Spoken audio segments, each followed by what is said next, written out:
Yeah, we.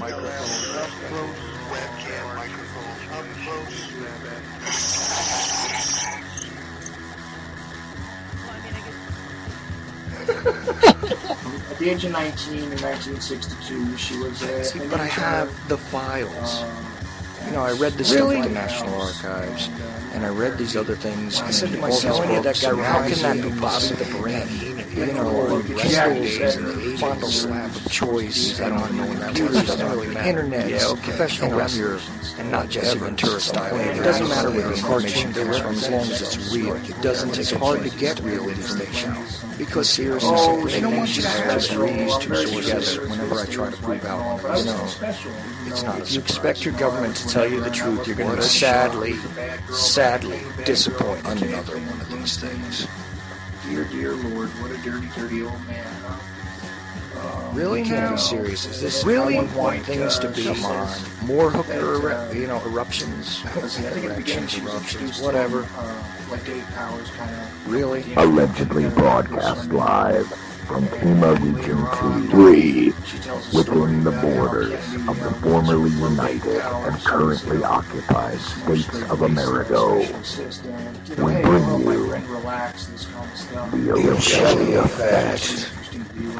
I damn sure know I'm an original. We have all these situations. I'd love to know why it takes 50 years, for... That's that. For a 19-year-old girl to eventually get up to gumption to put these things out.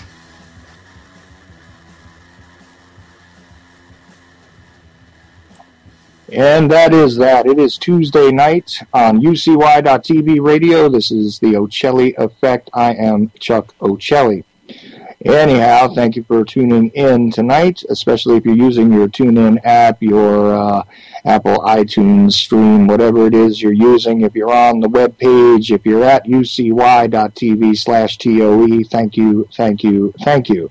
Of course, every Tuesday night I devote it to my friends at the Liberty Beacon. That's the Liberty Beacon, all one word.com. Let's never forget that, because it is a little bit different from another organization out there we don't need to talk about. And, of course, I always try and bring you interesting stuff, and with the help of Terry Joyce, who is going to join me shortly. Let's see now. I will have probably one of the more interesting guests that I've had in quite a while, because this gentleman's work is often mentioned to me, and the discussions about the elite and their underground developments and things like this always comes up in various conversations. So tonight we're going to have an author on who's studied this. Good evening, Terry. Okay, maybe Terry's not ready for me yet. No, you know what? I had it on mute. Hello. There we go. I'm here. Steven's already on standby to come join us. We were both going to do this for 2 hours together. Absolutely. So I'm going to add him in too. But I was just saying that this is one of those things that comes up in conversation all the time about these underground cities, these underground bunkers, these underground, all these different things. What are they going to do when they waste the rest of the world? Well, they're going to live under the earth, aren't they? And quite honestly, Stephen's work gets referenced to me a lot, and I haven't really explored it. So I think we're going to take that opportunity tonight, and hopefully, if everything cooperates, I'll have him here in just a moment. Yeah. Today's the day. Yeah, he does know a lot of information about it. Yeah, and like I said before, it's one of those things that often comes up. Mr. Kelly, are you there? Yeah, hi there. How you doing, sir? You're on the air, by the way. Just so you know, I always forget to tell people that, apparently. But you are on the air. You're on the Ochelli Effect. And like I was saying beforehand, I don't know if you heard me, but, the topic of discussion often leads to, with all of the destruction going on in the world, with all the poisoning of our natural resources and our planet, everybody always turns to the idea that, well, they're building these underground cities, they're building these underground bunkers and things like this. Now, in a lot of conversations in recent months, to be honest with you, your name keeps coming up as somebody who knows a great deal about this. And my understanding is you've also authored a book on the subject. Yeah, that's true, actually. So what is the name of that book, and where can people get it? And then we'll get into the discussion. Okay, well, the book's called Cities Under the Plain, and of course that is a reference to cities that are being built underground, and it's available right now on Amazon Kindle. That's the only way it's available until I can get it out on paperback. So you gotta download it. Well, either way, the Kindle books do pretty well, and a lot of great stuff is out there on Kindle. So I'm really anxious to hear all about this. And like I said, your name comes up a lot. And as a matter of fact, I think even Terry referenced you in a show that I did with her probably. I don't know how long ago. I've done a bunch of shows with you, Terry, and I'm not sure. Yeah, I'm pretty sure I probably did in the stream of consciousness of everything that I was talking about. I think I believe I'm one of those people that has referenced Stephen. Right. Yeah. We're both hosts on Revolution Radio at freedomslips.com, and that's how we know each other.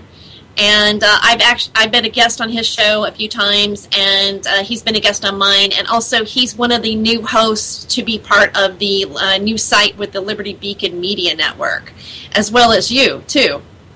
Right. Is that have they actually settled on the name now? Because well, the town crier thing is something different, but the actual name I believe is going to be the Liberty Beacon Network, but with the there's still the town crier website, so that's still part of that image of the Liberty Beacon. But no, yeah, I'm pretty positive it's the Liberty Beacon Network. That's what I'm saying it.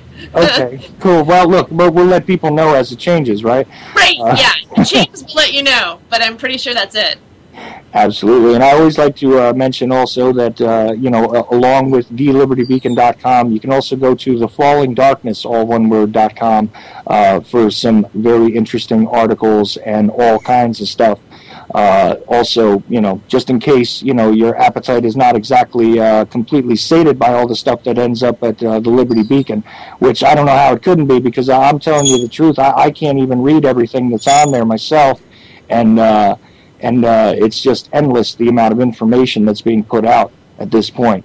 So, Mr. Kelly, again, I'm wondering what it is that caught your attention about this, why you got into this subject, because, we've all heard references to this, and at some points have even seen documentation explaining about, like, say, Iron Mountain and things like this in the past.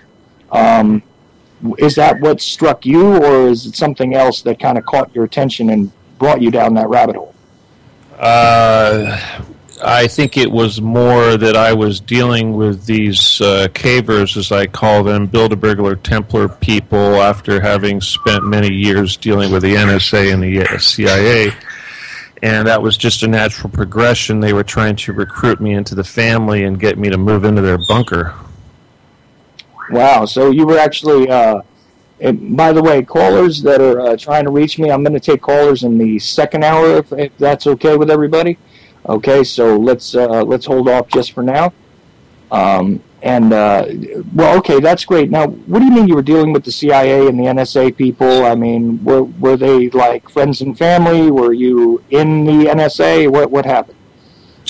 Well, you've never read my book, I see, but okay, let's see. I was recruited to deal with the CIA. My brother and I, long time ago, back when Saddam Hussein was fighting against the Iranians, that over so many years, then it got involved with the Ollie North gang, providing product to the Contras. Let's see, that went on to further involvement with the Billy Meyer crowd and all the UFO business.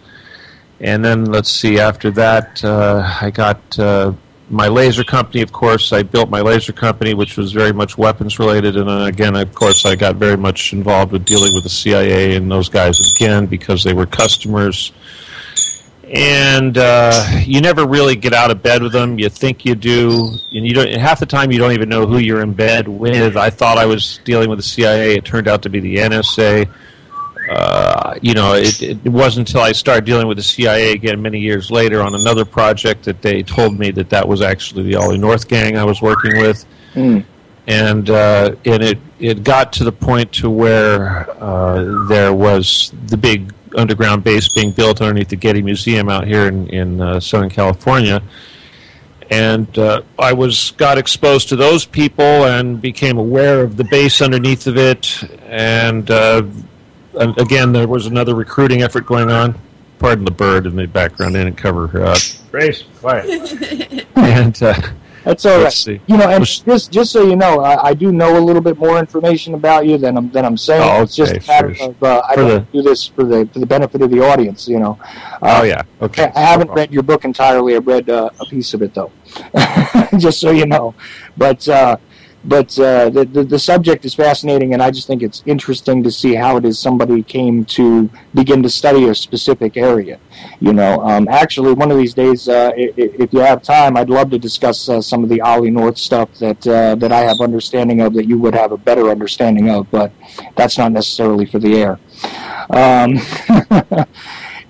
So, okay, I understand, and there is an incestuous relationship between the different intelligence agencies, the ostensibly separate intelligence agencies. This is something that I've definitely, put on the air about, the involvement of the DEA, let's just say, with the CIA, the NSA's involvement, how they all seem to violate their own charters and behave in a particularly... I don't know how to put it, but like an organically evil way, in my opinion, at some point or another. And this is one of the main things that I usually talk about. So I totally understand. You know, once you are sort of sucked into one of these communities, one way or another, either willingly or unknowingly to yourself. And I know that I really butchered that, but the idea is that one way or another, no matter how you become involved, once you become entangled in this stuff, it seems quite endless. I mean, I've even had friends who talk to me about DARPA and how they don't ever seem to let go of people either. You know, so totally understandable. But you became aware directly of one of these installations, I guess, right? Well, yeah. We all hear about Area 51. We know about Montauk, Dulce, the Denver airport, of course. You know, these are all relatively well known, and they're all very well protected, well guarded. You can't get close to them. But this one in particular, the Getty, is a relatively public. Well, it's a private foundation, but it's open to the public. You can go right up and stand right on top of it, and it's probably the only one of these facilities like that you can actually get so close to it, be standing right on top of it, and don't know what you're right next to. And I think that at least when I wrote the book and was trying to expose these people, it was to basically let people know, because this was one of the weakest links in the entire system. And obviously, it's my interest is to bring these people down and try to usher in a better world for everybody. Well, right, and I'm with you there, believe me. It's just I don't think that people even appreciate the full scope of this system that actually exists, and exactly how many of these installations there are and how large and intricate they are. It's one of those things, though, that quite often people want to slap the proverbial tinfoil hat on your head. But the reality is, this is not theory. This is really there, people. This is not some offhanded joke. This stuff actually exists. Well, Charles, that's an interesting point you make there when you mention the tinfoil hat, because I've come out in November 2012 with this story, and a lot of people that do this, they get slammed really quick in public. They get torn apart. They get attacked. They get ridiculed and what have you. The tinfoil hat name comes out. And that hasn't happened to me. They've ignored it. They've done everything they can to not say anything. They have not attacked me. And I have yet to see anybody come out and try to attack my credibility, because how can you? First of all, I'm not an idiot. I actually am an electro-optical engineer. I do have that scientific background. I know what I'm talking about. I'm not speaking in fantasy. And if you had access to these records, I really do have a CIA, FBI, NSA record that would have all this information. And obviously, those of us that are not in those organizations don't have access to that information. But I have yet to see anybody, even marginally credible even come out and try to suggest that anything I was saying wasn't true. Right. And that is the great part of this. I mean, Terry, you're kind of being quiet at the moment. Well, you know what? I mean, I kind of feel like, you got to figure out the right time to come in. As Stephen was speaking, I thought of, and something just came to mind, that nobody has challenged your credibility. But one thing I was wondering is do you feel that the people that are behind this, I feel that maybe they're wanting us to know this information. Do you ever get that feeling that this is, like, for some reason, like, what you're saying is information that is meant to be for us to understand now? Yeah, often the MO is stated to be that they need to reveal this kind of stuff to the general public in order to proceed. Right? I mean, this is part of the standard operating procedure with a lot of these people. They sort of let you know about it in one way or another. And is that maybe why they're not attacking your credibility? I'm sorry. I thought you were talking to Terry. You were addressing me. Could you repeat that again real quick, please? Oh, I'm sorry. It's often said that it is part of the standard operating procedure among people that are engaged in this type of activity, that they usually do have to sort of leak or let the general public know about these larger projects on some level or other. Even if it's not in a direct way. I mean, do you think that plays into why nobody's attacking your credibility, or what? Well, not necessarily, because if you look at guys like Edward Snowden, it's a good example of controlled opposition, and I don't want to suggest that he's a bad guy, but there are a lot of people within our community that suggest that he is just that. He is him, WikiLeaks, Julian Assange, all these people. That's what they do. They're doing that. And yes, they do try to control the information by owning the truth. That's why they have these movies where they blurt out these things and they'll give you half-truths in part of the story, and then that way they try to own the information and control it. So if they, and I've noticed that a good example. If you look at one of the more recent Star Trek movies, the New Generation or whatever it is, the movie that came out with the new cast, the younger cast, and all that. The movie started out where they were blowing up an underground base, and this underground base just happened to be filmed at the Getty. The Academy or most of the filming took place at the Getty facility, and then the beginning of the movie was all about somebody going down into this base and blowing it up. Well, obviously that's one of their little nightmares, and so yeah, they're trying to own that information, and then when they do things like that, they can go back and hope that the public at large will say, oh, that guy, he's just repeating something he saw on TV. Well, that way, if you don't watch TV, then they can't accuse you of that. It's just like I don't watch other people's videos or listen to other people's lectures, because then I can't be accused of parroting what someone else says.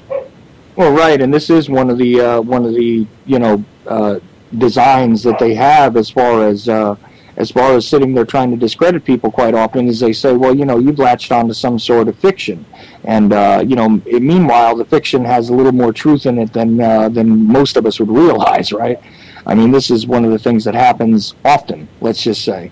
And, there is sort of a precursor to the existing operations in a lot of cases that comes out in the mainstream media, whether it be through films or through television shows or what have you.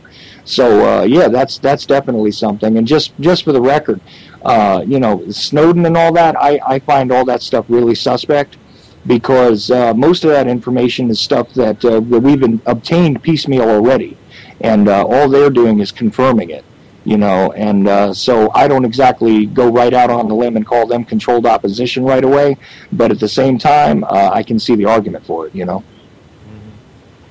So, but back to this facility at the Getty. I mean, what is it exactly? I mean, let's draw like a picture for the listener. What are we talking about here? I mean, we're talking about a hollowed out mountain that has what in it? Well, there's an entire city down there, really. I mean, really, all of these things. There's, this. We hear about continuity of government and all of that sort of thing. So, there's certainly living quarters. There's food storage, there's all sorts of things. Most of these bases each have a certain function. Denver Airport, of course, deals with avionics. Dulce deals with biological. They've all got different things. The Getty, its function is to deal with the preservation of Western culture.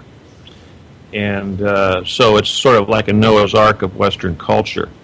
But so they all have their certain purposes, but primarily they're there for the elite. Now, but if you go down, just to give you a quick tour of the facility, if you were to go down there, the first thing you're going to run into is a security floor, which houses psychics, Nazi psychics, and they're there to do remote viewing and block anybody that's trying to get into this, access this thing via psychic means. Mm-hmm. Then you have several floors of cities, and the city, of course, is just massive, huge tunnels. They've got these massive tunnel buildings machines, and they radiate outward like the spokes of a wheel.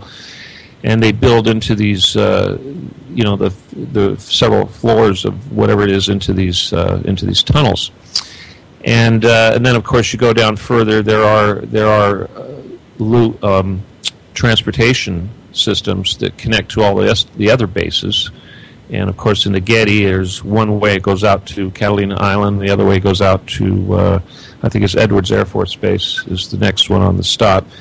And then below that, of course, they've got the dark, dirty, satanic stuff that they don't like to talk about. And that's the thing. If I go out in public and I say that this multi-billion-dollar foundation that calls itself the Getty Trust has a secret city underneath their museum and where they're conducting satanic ritual human sacrifice, you would think that they would take some of their massive resources and would try to do something about that, but they haven't said anything. So that kind of leads me to believe that they can't say anything because it's all true. And to try to defend themselves would be to bring more scrutiny onto something that they can't hide. Right. Open up the larger can of worms, really. Right. Yep. Yeah. I mean, that's exactly how I see it, and this is why I think there hasn't been a great deal of denial involving these installations. Over time, when people have discovered this stuff, I mean, there are plenty of them in North America. There are plenty of them in various locations throughout the planet, actually, right? Oh, very, very much so. Very much so. But quite a few of them here just in California. I mean, California, the United States has at least 250 of them. Where else in California besides the Getty, are they located? Shoot. Well, okay, there's the Getty Museum, there's China Lake, Edwards Air Force Base, there's one out in Tehachapi, Tonopah, I think I'm not sure what is there's there's several of them. Some of the so I believe there's probably one out here in Irvine. They talk about it underneath the, there's a federal building out here in Irvine that has been rumored to be connected to that. There's quite a few of them here, but most of them are under military bases and military contractors, big military, like Northrop has been rumored to have one here also. Yeah, part of that Irvine complex actually goes out under the Irvine Meadows, if I'm correct. Which is kind of an interesting area. But, one of the strange things that has come up with this, discussion and people that push back about it is why would they put these things underground in California the way that they do, considering all of the seismic activity out there? I mean, how well are they guarded from that kind of stuff? Obviously they're guarding them pretty well. I mean, they have military personnel above and below to deal with it, and they've also have to deal with these things being protected from a psychic level, from psychic attack, remote viewers, and those kind of things. So yeah, and that's one of the reasons why I got so heavily into all the psychic stuff, because I saw that this was so important to these guys, not just for the defense of their facilities, but in the what they do in their day-to-day, duties.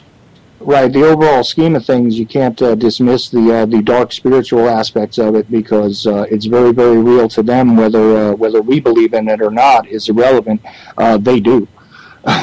So, Right. This is just part of the fact, and it's a very strange kind of twisted thing to get involved in, though, because to be honest with you, most of the ceremonial aspects of this stuff and everything are very closely guarded secrets, and still have yet, even despite all the research by many people on this, have yet to really come to light. So I think that there's a great deal more to be dug up, let's just say, and I'm very glad that you're doing this now. Outside of the West Coast, I mean, where else could we talk about that has a good concentration of these facilities?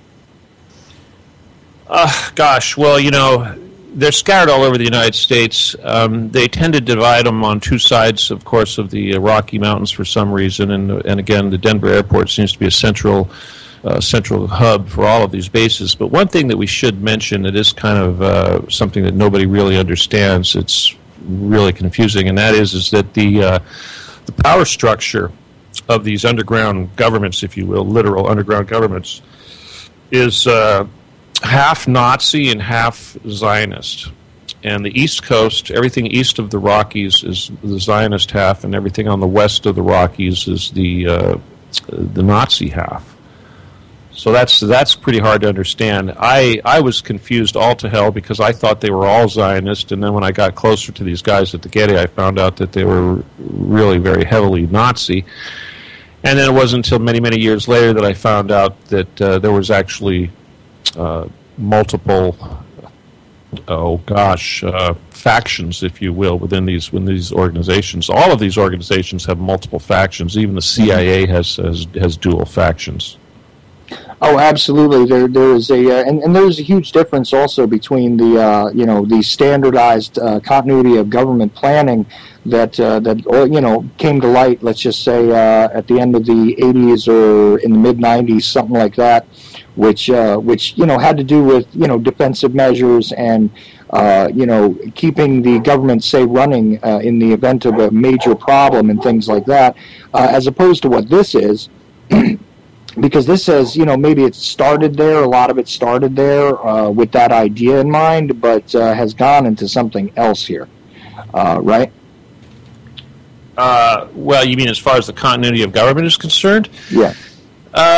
Well, it all depends on how deep you want to look at this from a conspiracy standpoint. If you go back and read the Protocols of the Learned Elders of Zion, which is an extremely old text, dating back to probably before the Tsar, they talk about digging these undergrounds way back then, and in that they call them the Metropolitans, and they say that should the mob ever try to rise up against them, that is their ultimate weapon, is these undergrounds, that they will use them to essentially blow up all of the Western capitals with all of their archives. So clearly the Getty is one of these things, and I've been trying to tell people that that's exactly what they're going to do to the Getty.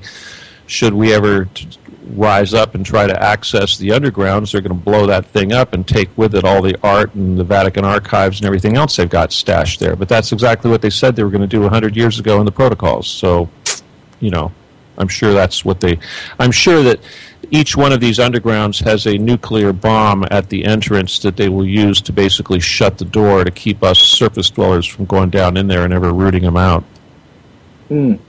Well, and that's exactly where it's at as far as I'm concerned. Terry, did you have anything you wanted to add in here? Well, I mean, there's just something that I do want to add, and I'm having a flashback of a friend of mine telling me that she, I guess she had kind of like somewhat of, as she claimed, like her husband had died, and she was having like somewhat of a mental breakdown, but she drove her car through the doors of the Getty Museum. And I remember, and she said that she was like, she felt that she was told to do it or something. And I asked her, I said, well, what happened to you? And she says, oh, they just cleaned it up, and like I didn't go to jail and like that. I just went home, and et cetera, et cetera. And I just find it interesting that it never made the news. It's like it didn't happen, and now it makes sense that they wouldn't. They probably don't want to call any extra attention to themselves. And I'm also wondering about that weird little link why she did it. So I mean, I just thought I'd add that to it. But yeah, she basically drove her car through the doors, and nobody did anything about it, and she just carried on with her life. Yeah, we talked about that when we went there last time, didn't we? It said they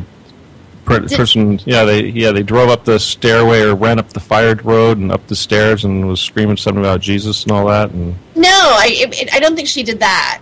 I don't know if I had mentioned it. I had thought it that day when we were going around the Getty. Stephen and I actually took some footage and with our other friend James Robert Wright. He was on your show. I think was it a couple of weeks ago. Mm-hmm. We did some filming around there recently, and so we're putting together like a little. Should we call it a movie? I mean, what is it exactly? I guess it's a movie. It's a little expose. Well, what do we call it? A Blair Witch Project sort of thing. Right. Yeah. It just yeah. So we were there recently a while ago, and that was my first time there. I'd never been to the Getty before. And it was for me. It was an unusual experience to go there and to go with Stephen and to see it through his eyes and his experience and through his knowledge, and have that be your first time taking in the museum. For me, anyway. Yeah, that must have been something else. It is really remarkable when you are confronted with this kind of stuff, because as Stephen was saying earlier, there is a great deal of effort and energy being put into a lot of the more esoteric sort of things that revolve and evolve in these facilities as well. And that's really one of the stranger sort of aspects to it. And about the Nazi versus Zionist thing, it is often noted to me that pretty much the Nazi-esque regimes that have risen up and the individuals who seem to adhere to that philosophy are generally controlled by individuals who are more of the Zionist variety, let's just say. But I think a lot of people forget that there was actually an entire sort of spiritual movement that went along with the Nazis as well. And this does change the flavor of that particular side of the equation, Stephen, I think. Mm-hmm. Yeah, definitely. Most definitely. And it goes well beyond the whole master race concept and everything else. There was a great deal more to it. And people can find out about this stuff. I should point out real quick, just so there's no confusion about that whole issue. And basically, those two things are efforts to polarize people and separate us and keep us fighting. And that goes back to that whole satanic thing. It's all about constant bloodshed, constant war, generating hatred. And it's just a tool. So they are two sides of the same coin, and they're both controlled by one entity. So yeah, sooner people realize that and wake up and start focusing on the real enemy, then we can really move ahead. Right. I keep getting callers, so I'm going to drop one in here. Okay, Stephen? Go for it. All right. So, caller, you're on the air. Yes, I am in there. So, you have a question or a comment about this? Well, I'm listening live, and I'm going to refresh the page, because if I'm online, then why isn't it correlating with what I'm saying? So I refreshed my page. If you're listening through the player is behind what you're hearing through your Skype right now or your phone. So shut off the player, and you can just have the conversation with us for a minute. Do I push pause on the computer screen? Yes, press pause on the player. Someone in the window. Yeah, press pause on the player, and then you'll just hear me while I'm talking to you. Okay. Okay, we cool? Yeah. All right, great. So you wanted to add into the conversation? Go right ahead. Yes. Do you have a question? Can I push play on the computer screen again, or do I have to just... No, you just talk. If you got it paused, then you won't hear that interfering, and you can just talk. Oh, well, I have a theory that that everything is evil, and well, not everything is evil, but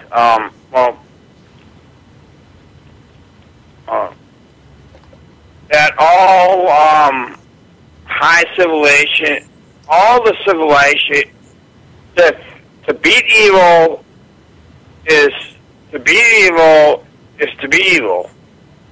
So if you want to conquer a country, you have to think in their own evil ways to beat them. So you have to, not exactly, you know what I'm saying? So basically, I think what you're saying is that in order to fight them back, we have to be evil back to them, or think in the way that they're thinking. And that's an interesting theory, and personally I feel that that's, part of it is, the realization is to be able to think like somebody like that, to realize like what that kind of thought could happen in the world. But I don't think that at this point in time, I don't think we can combat. We can't combat what they're doing with what they do. There's got to be some other type of solution into helping humanity, or maybe making something different than already exists.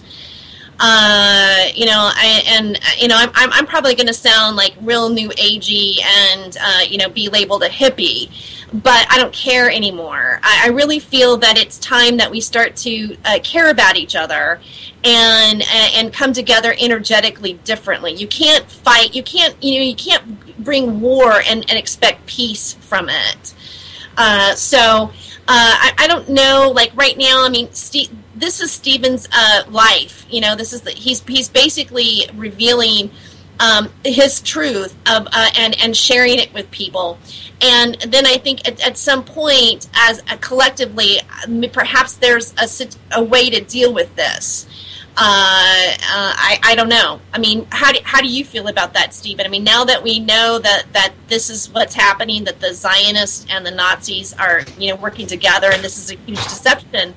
What do we even have a shot as a humanity to protect part of the human race? Well, let me just respond to what he was saying. We do not need to become evil to fight evil. That's like becoming a police officer. You got to become evil to become a police officer. That's nonsense. No. Okay. No. I'm not done talking. Let me finish. Okay. All right. So now, to be enlightened and to be aware, you do need to be aware of the good, the bad, and the ugly. That means you have to know these things, but that means as an observer. We observe the evil, we observe the darkness, we don't ignore it, and we don't turn our back and pretend it's not there. That's what a lot of New Agers do. They say, don't give it energy, it'll go away. It's like a monster in the room. You turn your back, it's going to go away. No, that's not true. You do have to be aware of it. But we use our weapon in this business is truth, and truth is powerful, and truth is light, and we pick up rocks and we shine the light underneath those rocks, and that's what we're doing with our voices. We don't fight. We do not wrestle against flesh and blood.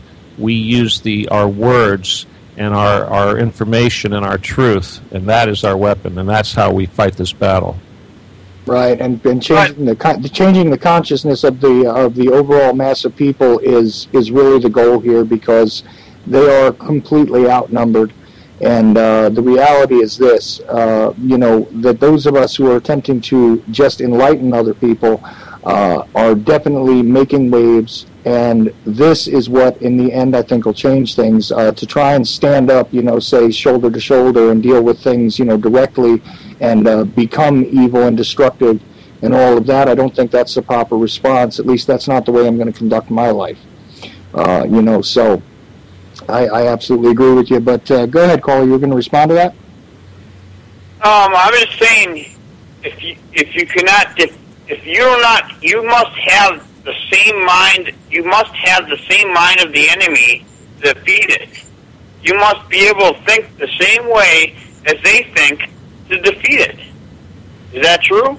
No, not at all. No, if it is, and bad thoughts and whatnot, evilness or whatever, you must have the same mind to defeat it. It's like a karate. No, not true. Not true at all.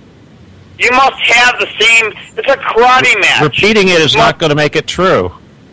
Yeah, the thing is this. I mean, if you embrace their ideas, then you're just on your way to becoming them. Exactly. That's what the problem is, and there is a way to understand what is going on and to anticipate the moves of these people without necessarily becoming them. No, I did not mean becoming them. I meant understanding how they think. Well, yeah, that's a different story. To understand how they behave. That's what I was getting at. I didn't want to become them. I didn't want to ever say that. I just want to how they think. So you must actually think evil to understand how their evil works. Correct? No. But not to become them, though. Well, you can analyze without embracing, without thinking evil, like you're saying. You can analyze without doing that. That's no, I'm not evil at all. I'm not an evil person at all. Nobody said that you were. Understand how they think. You got to actually understand the. Excuse me for a second. There's a difference between. Christ, excuse me, sir. Excuse me. I'm talking. I'm a lady. Thank you. Okay, you can talk. Thank you. Thank you very much. I appreciate that. First of all, you can understand something, you can comprehend something, you can believe that people are that way in the world, and that doesn't necessarily make you like them. But you know what? I think we're going to move on now. Thank you so much for calling. Yes, really appreciate you calling in, and thanks for listening. Thank you. And appreciate your points, and have a good night, man. So. Back to where we were, because I understand there's a difference between say embracing somebody's thoughts or behaviors and analyzing and understanding thine enemy. Well, know thine enemy, right? This is what we're doing basically. We're getting to know some of their modes of operation. We're getting to know some of their behaviors, some of their strategic points. The way I see it, which is really the great part about having you on tonight, Stephen. Let me say this, Charles, and this is kind of important, and it sort of ties in with what the last caller was saying. Sort of, at least some of the lessons that you have to learn when you're getting involved in this stuff. Mm-hmm. Two things. One, you've got to learn to be an observer. You have to watch the information, see it, absorb it, file it away, and you don't have to decide if it's right or wrong or valid or what. You've got to just observe it, and you cannot allow yourself to attach your emotions to that information. So if you're seeing something that makes you angry, absorb it, but don't let it get you angry. Be aware of it and know about it, and do what you feel must be done, but do not act on your emotions, because that's what they use to control us. Well, absolutely, and that was my point about approaching it from an analytical standpoint. I mean, if you don't get emotionally invested in it, I mean, obviously it's very hard to do, because you want to resist it, which it creates an emotional reaction. But at the same time, you don't want to invest yourself so much in the resistance, in the angst that it causes, or in the the anger, the disgust, the despair, depending on what it is we're looking at here. So much so that is what overtakes your reasonable cognitive thought. You have to remain analytical and be an observer. That's really a very simple way to put it, and very sensible. So I agree with you entirely. But sometimes I do have trouble doing that myself, because a lot of these things that I see piss me off. But that's what can I do? I'm pissed off right now. There you go. I'm getting attacked right now by a shill. We have. I'm sure, Charles, you have. I don't know. You've been around in this business a little while, but sometimes we get attacked. We get some idiots out there that attack us, and I got this idiot attacking me right now, and it's crazy. I've been trying to deal with him peacefully for a couple of years, but I finally got tired of him pissing all over my wall on Facebook, and I finally deleted him. Now he's gone nuts, and he's gone on the attack and trying to attack me, so it's like, God. I saw that on Facebook, actually. Do you see that? Yeah. Can I mention his name? And then you listed, like if he's in your Facebook group, that's what I see if he was in my group. I thought I'm going to delete him, and but he's not part of my my Facebook Well, I'm on Revolution Radio, and Terry is also. We're both also getting ready to get to work on a new network, on a second network. Yes. But this guy, I was going to bring him on my show. His name's Eugene Sonny Irvin, and I was actually bringing him on my show. And then he started saying all these terrible, nasty things about one of my fellow hosts. And you don't do that, And he got himself blacklisted, and I've been trying to keep friendly with the guy, not friendly, but keep him at, peaceful, keep him at a distance, because it's like a rabid dog. You don't necessarily want to kill it, but you got to kind of keep it from biting you. Now the guy's decided he wants to bite me, so, yeah, Terry, you got to delete that guy. I don't have him on my friend list, so, but I'll keep him. If he comes my way, I will not accept him. Now I'm finding out he's got multiple screen names, and they're all coming out. I'm having to go ban every single one of his stupid little screen names as they pop up. So, you know what, though? I got to tell you something. When I start to get this kind of negative nonsense coming at me, I get kind of happy usually, because something's good. You're doing something right. Doing something right. Let's see. I don't know if this is the same. Is this the same caller, or is this another one? Oh no, but I'm not. I'll just listen in. What? I'll just listen in. Okay. Okay. Well, why don't you hit mute then, and you can just sit and listen in this way. And if you can't get your player working on the on the page, it's okay. All right. So. Like I was saying, I mean, I get a lot of this negative pushback, and it's hysterical. A lot of these sort of hyperbolic ad hominem attacks, which are really funny to me because they contradict each other. I mean, I've been called a Zionist shill. I've been called a papist, for God's sake. I've been called, and I mean, if you know me, this is like the furthest thing from the truth. Yeah. I've been called a gatekeeper, for God's sake. I'd love to know what it is I'm keeping the gate on, because I'm not getting my paychecks, okay? I could really use one. So, please, all this stuff. And it's so hysterical. I mean, they called me a devil worshiper for making statements, because I've simply said only that I am not a Christian myself. Things like that. I don't say that I'm anti-Christian in any way, shape, or form. As a matter of fact, I've even taken time to study the synergy between various organized religious dogmatic systems, and how they all seem to fit together and make a lot of sense when you take a look at the astrology. That's my viewpoint.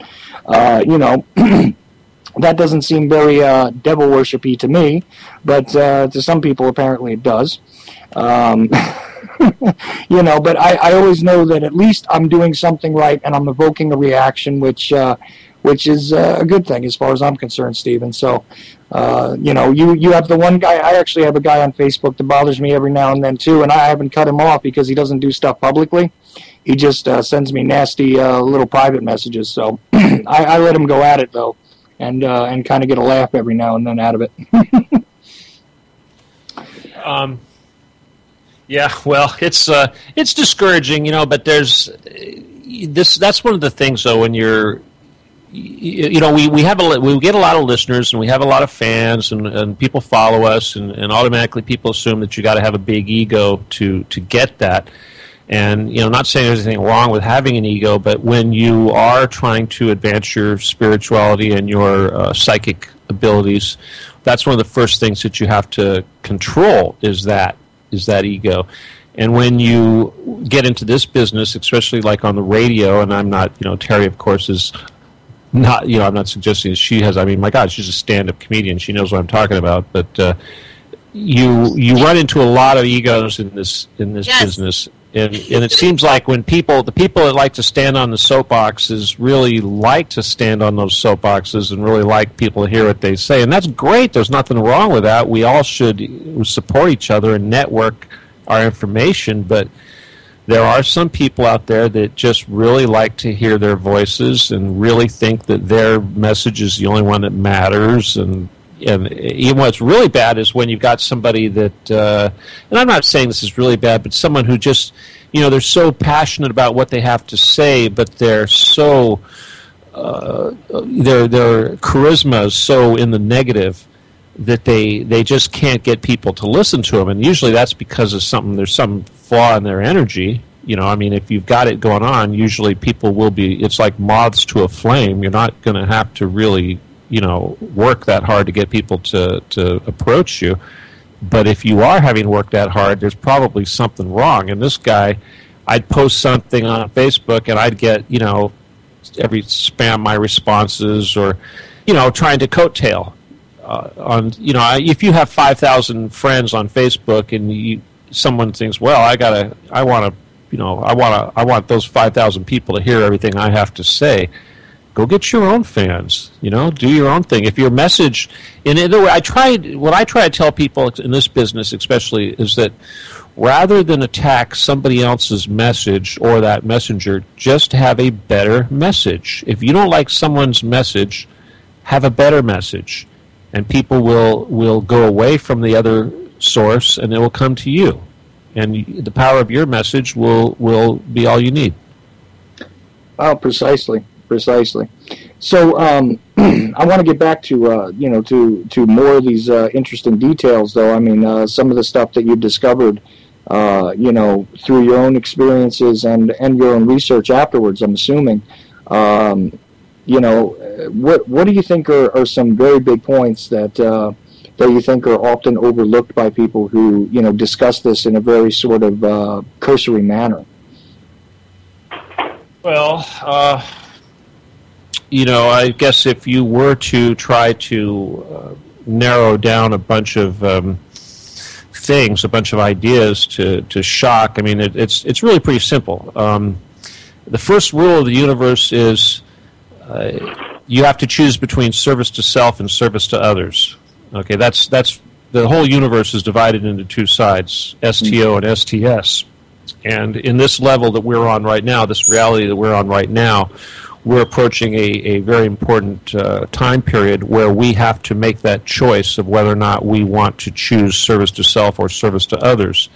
And this is the whole world, and everything that we are doing in this world right now, in this life, involves this question and this choice. And you could paraphrase that in a religious aspects very easily, or you could just think about it as being a good person. But the bottom line, that is all there is to it. That's it. You got to endeavor to be at least 51% service to others, at least a little over half service to others, than as opposed to service to self. And that is it. You get to graduate. You get to move on.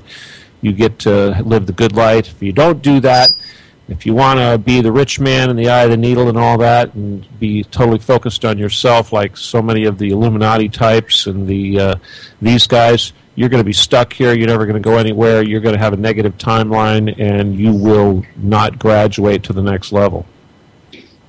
Couldn't have said it better myself. Anything you want to add in, Terry? I agree with them. It is a time where we're deciding to be of service to others. It's all you have to do is really just care about the collective as well as yourself. It's really do unto others as you would have them do unto you. For me, anyway. And again, that's quoting the Bible, but that's one message that really matters. We're at a point of we need to raise our consciousness. We need to raise ourselves up to being different people. And for me, that's the exciting part about what's happening right now, is to move through this darkness and bring in a new way, a new beginning. I think in that this is potentially one of our greatest opportunities, even though things look so horrible.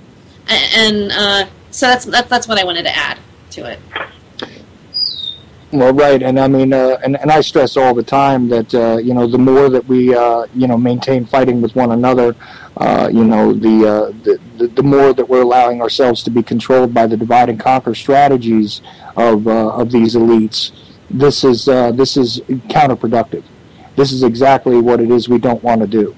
And working together and actually, giving a damn about your fellow man is definitely something that needs to come more into the consciousness than it has. I know it has among a lot of the people that discussing the ideas of freedom, who are discussing, the concept of true freedom, let's put it that way, not within the constructs of somebody else's definition, but from what I believe is something that is endowed by the universe or the creator or whatever it is you want to call it, upon each of us as beings.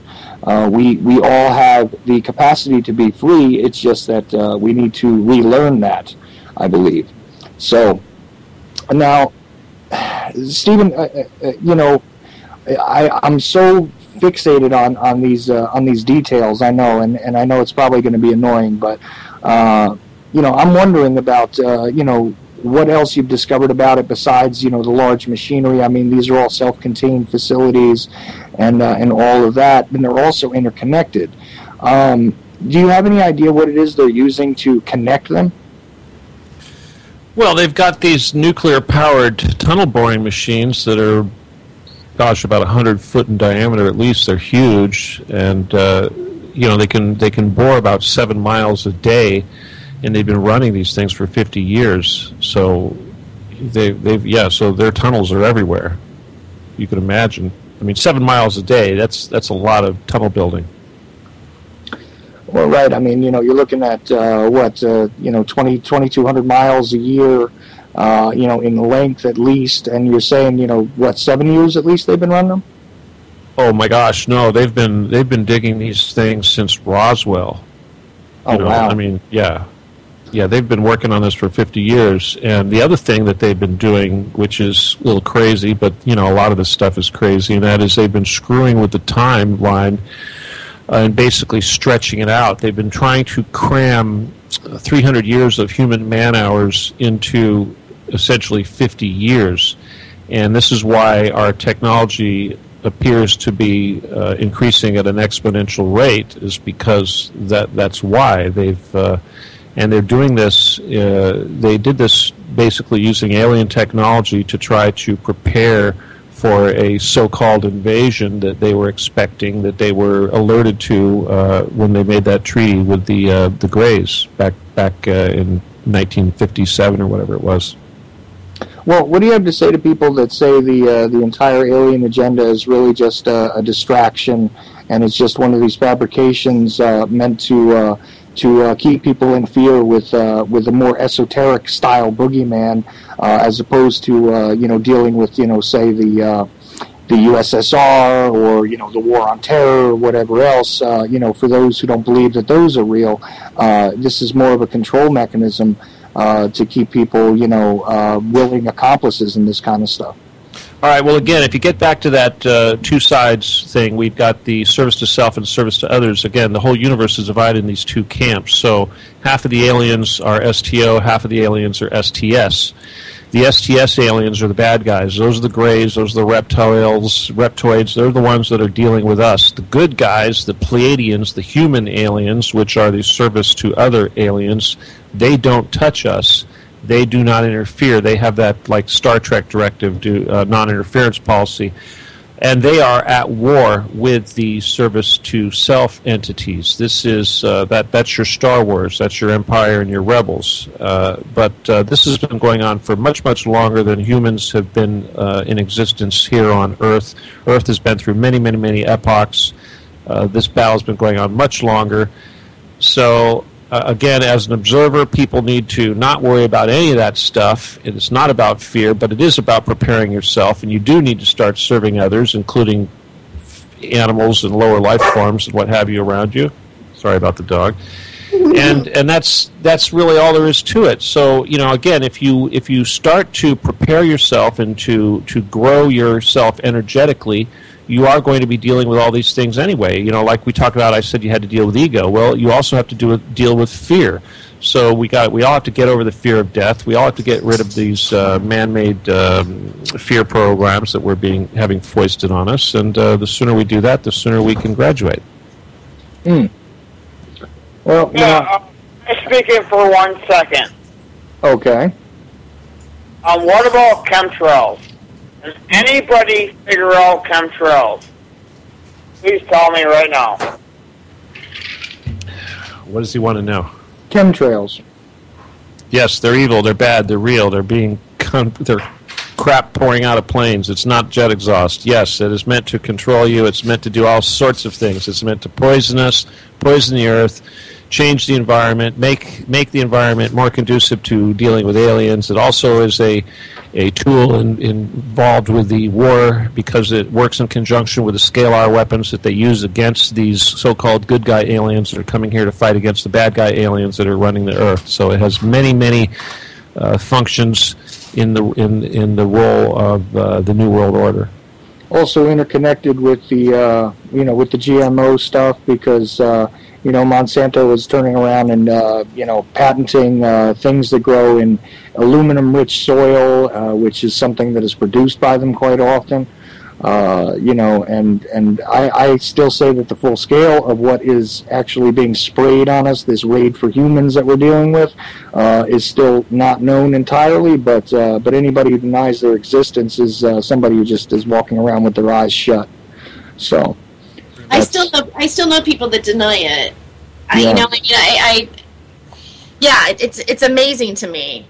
I've heard someone say, "Well, why would it be like this? Why wouldn't our government not tell us?" And then you say because they're in on it. Then they just look at you like, "Well, you've lost your mind. You're one of those people, aren't you?"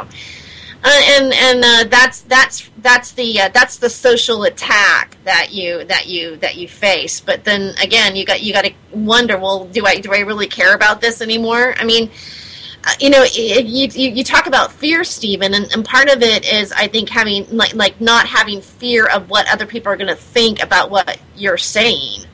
At some point I'm thinking, well, it's not my problem if they can't get it. I'm just going to keep saying what I believe it to be true. Call me paranoid. Even my own mom, and I love my mother, and I don't mean to judge her in any way at all, but I'll say something and she goes, well, Terry, is everybody suspect? And I go, pretty much. Pretty much right now. There's one more thing I want to mention real quick before we run out of time, and that is a lot of people, they say, they cannot believe that the rulers would start a nuclear war and kill off 6.5 billion people because for some reason they think that they need us. They think that they want slaves. Talk about Stockholm syndrome. It's like doesn't that sound like the Jews going into the gas chamber saying, "Why would they kill us? We're useful." Well, they wouldn't dare do that. It's exactly what they're going to do. And the people, they think that, well, gosh, how could they possibly have a life down underground? They don't realize that that these palaces that they've built underground are palaces. They're not dank Spartan bunkers. These things are covered with gold and precious artifacts and artwork and everything. And not only that, they have technology down there, Tesla technology, that is so far advanced than what we have, we can't even comprehend it. And when it comes to slaves, my God, they have. Where do you think all the kidnapped children are going? They have more slaves than they need. They have a slave population down there. This is ancient Rome. They've got the spas. They've got the slaves. They've got clones. They've got robots. They can create humanoids if they want. They've got everything they could imagine, and they are perfectly willing to go down there and spend the rest of their lives in these bunkers while the rest of the people on the earth are dying off slowly from radiation and warfare. Yeah, this is part of the strange thing there. I think that it's sort of short-sighted on their behalf because eventually, these things will become tombs if they get their way. So I see it as short-sighted regardless of the type of advanced technology and everything else. Most of them, I would say, if they're going to just simply interbreed with one another, that's going to create problems. Has in the past, hasn't it? But it is true that people do have this pushback where they say, well, why would they do this? Because they need the population to do this and that and the third thing. No, they need to control the population for as long as it exists, but, if you can simply limit it really quickly and cull it, as it were, then this no longer becomes an issue. So that's what it really comes down to. And I think the more time goes on, we're seeing a more strident set of behaviors out of these individuals, and we're seeing it become more and more prolific. So, this is why we need to uncover and at least shine the light of day on this kind of stuff to get people to understand what's going on, because I don't think they really know the method to the madness here. One of the things that I've been privy to lately, and this is, and also I've been really exploring since I came back to Los Angeles, and I have worked in the entertainment business. I've been very fascinated with, Hollywood's involvement and who's behind it. For example, James and I went down into Hollywood and we found out it's extremely Masonic, and it has been for a really long time. And I'm just realizing that it is, because I've gained that knowledge. And the Zionists and things like this. But one of the agendas is that,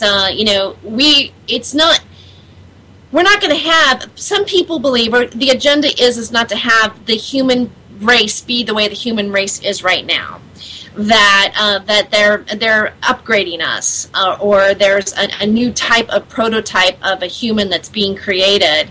And also, one of the types of people will be that there'll be more people who will be like hermaphrodites, or they will possess both sexes as well.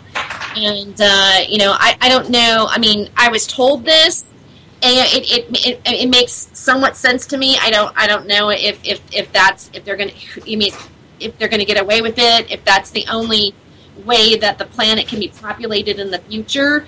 But it definitely does feel like, there's an extermination process going, a weeding out process going, and there is an agenda to have planet Earth not be the way it was as it is today.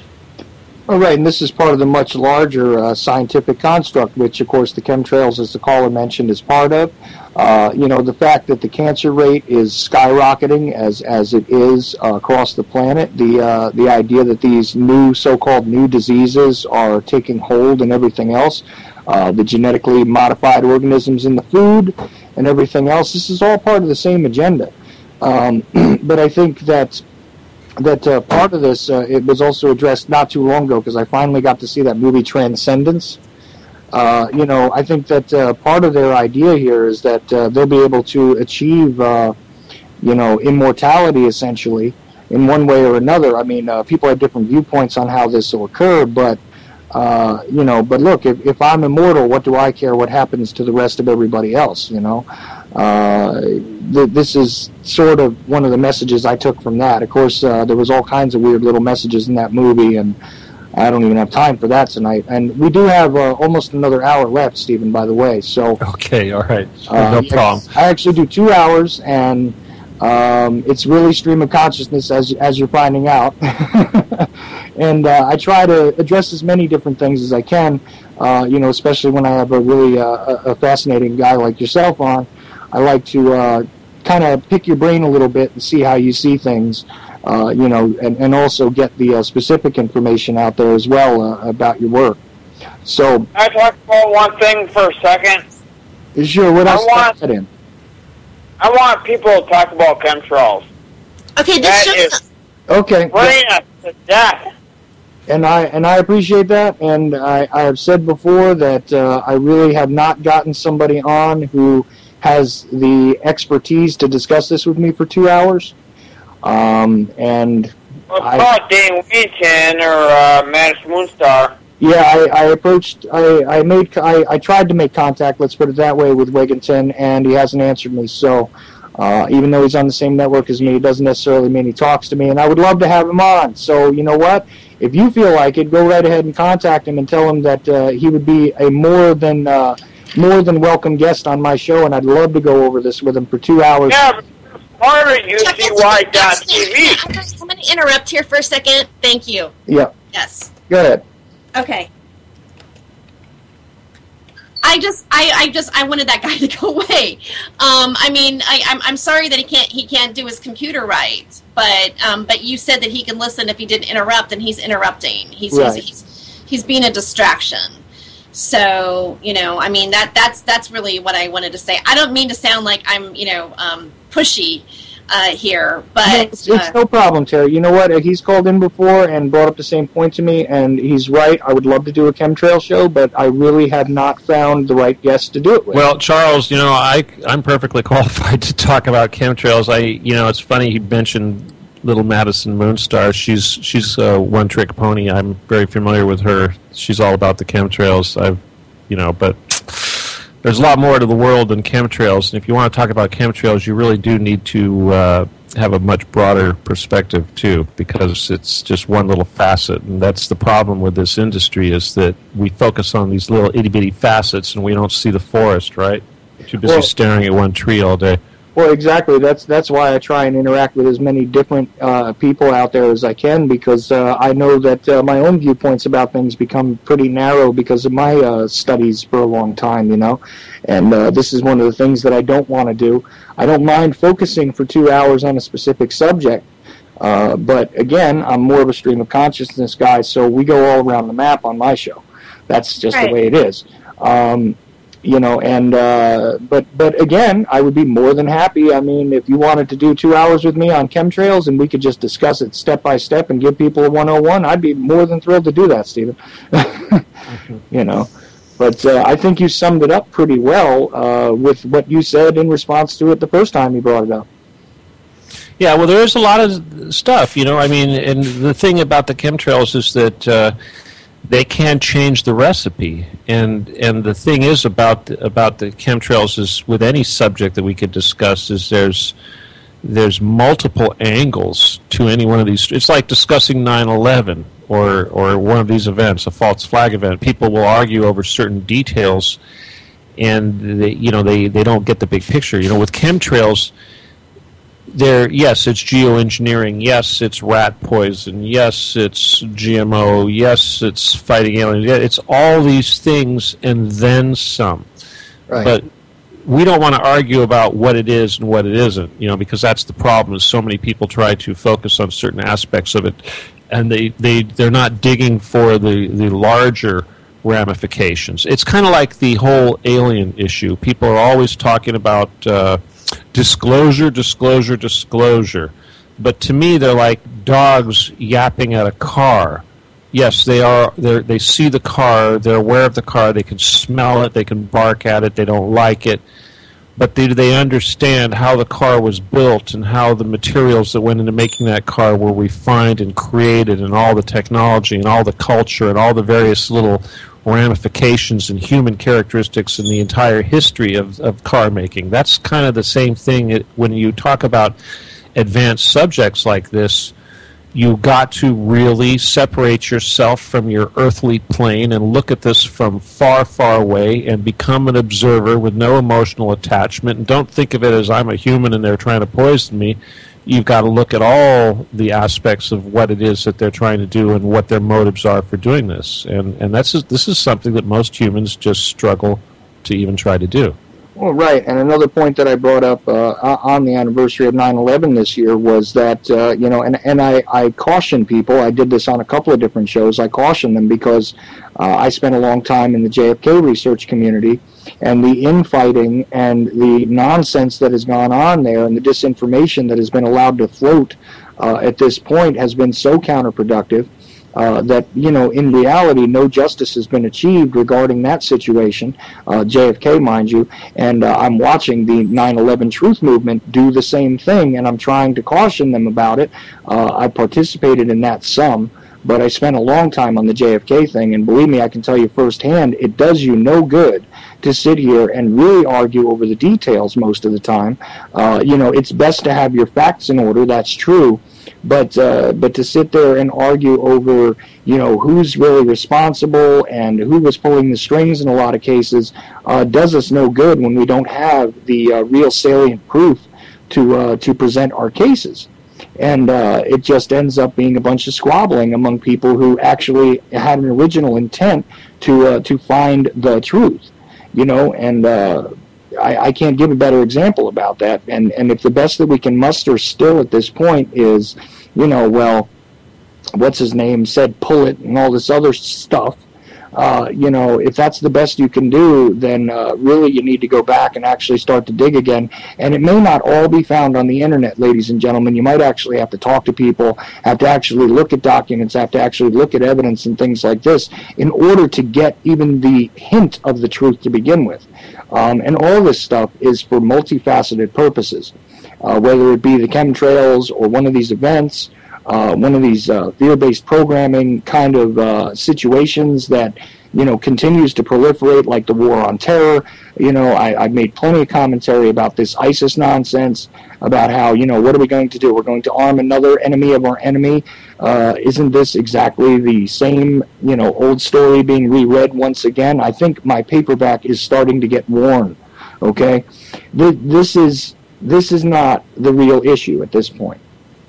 And I think you're very, very correct in saying that, that what we need to do is begin to change ourselves and to begin to encourage change in others, and to give people the gift of revelation, basically, to be able to see, to be able to observe what is really going on in the world. And in some cases, some people have no clue what's going on. And I don't want to let all the sleepwalkers fall either, by the way. I'm not just about saving those who are awake. I would rather see all of us move on to the next level. Anyway. Hey, Charles, a lot of times we get accused of preaching to the choir, but it sure seems to me like the choir is getting awful big. It is growing, isn't it? Yeah, it is. I do take that encouragement. What do you think about that, Terry? You think the choir is growing? Well, I do think the choir is growing, and especially because of doing these shows, and then also social networking, Facebook, and just looking at friends in my life, people that I've known years ago that I'm reconnecting with, and sitting down and having these kind of conversations, and realizing that they see what I'm talking about as well. And this is really, it's an awakening. I mean, there definitely is something going on. I know within my own personal experience, the things that I talk about and know about now, I didn't know, 5 years ago. I wouldn't have been discussing them. And there was an internal realization of things, and a shift in my own personal life, and a seeking of knowledge of what that was.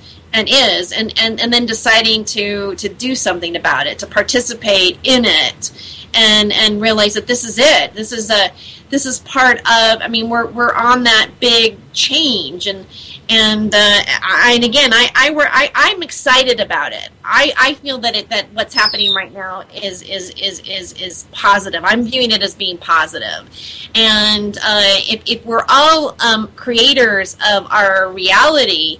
Then I'm going to go from that aspect. Like, I'm not, what bothers me sometimes is, like, some people that are in this truth movement, or they're participating in it, they might be even a voice in it, and they have a defeatist attitude, like, well, this is just how humanity is, and therefore we're going to just blow ourselves up.